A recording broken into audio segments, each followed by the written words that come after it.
The janitor got fired for helping her blind daughter, but what he discovered shocked everyone. It was an ordinary Tuesday morning at Willow Creek Elementary, or at least it seemed ordinary.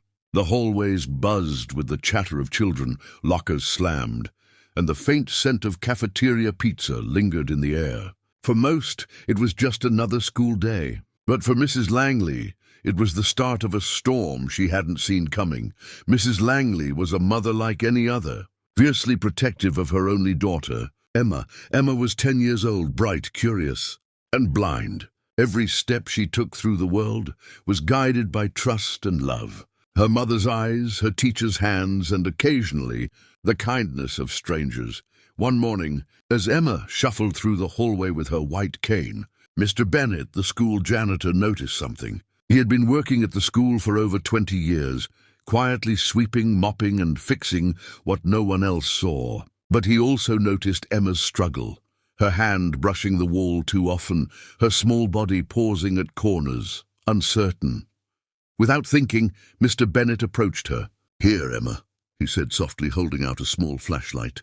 "Let me help you see the path a little better."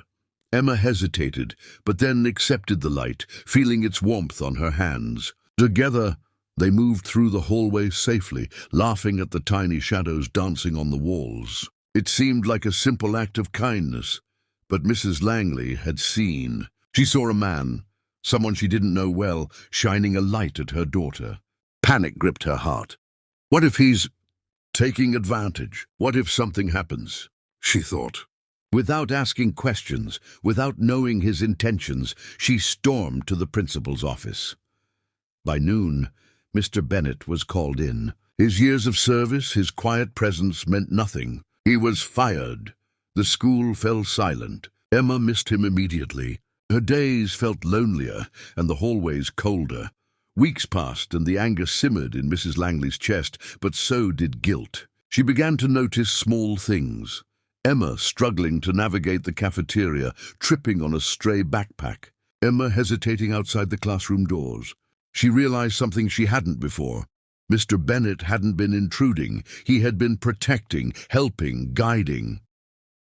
One rainy afternoon, Mrs. Langley decided to visit the school.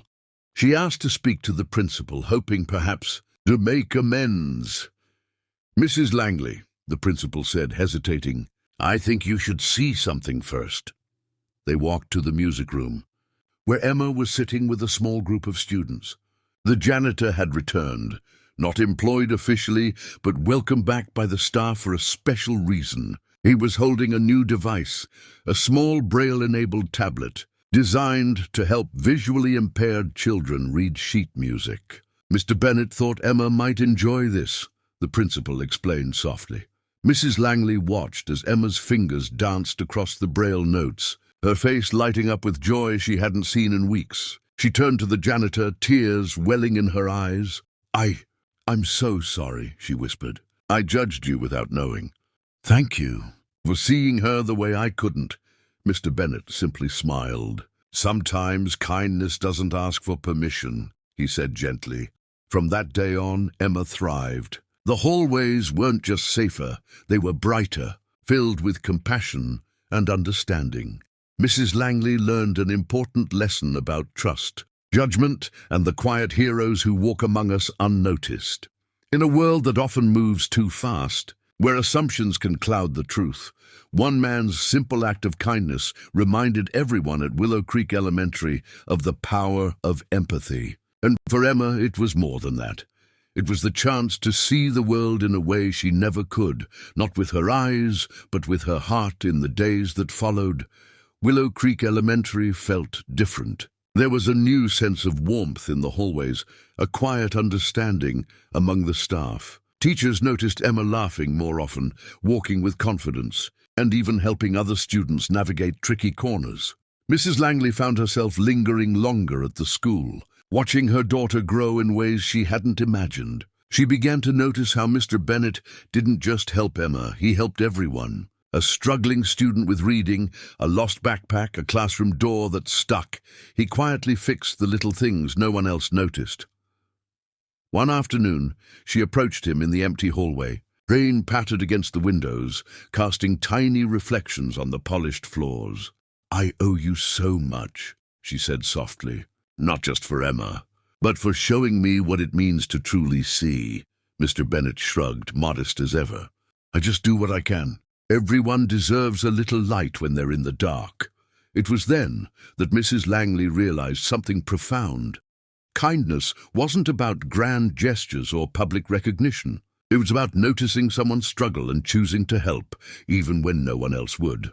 A week later, the school held a small ceremony in the gym. Emma, guided by Mr. Bennett, approached the stage.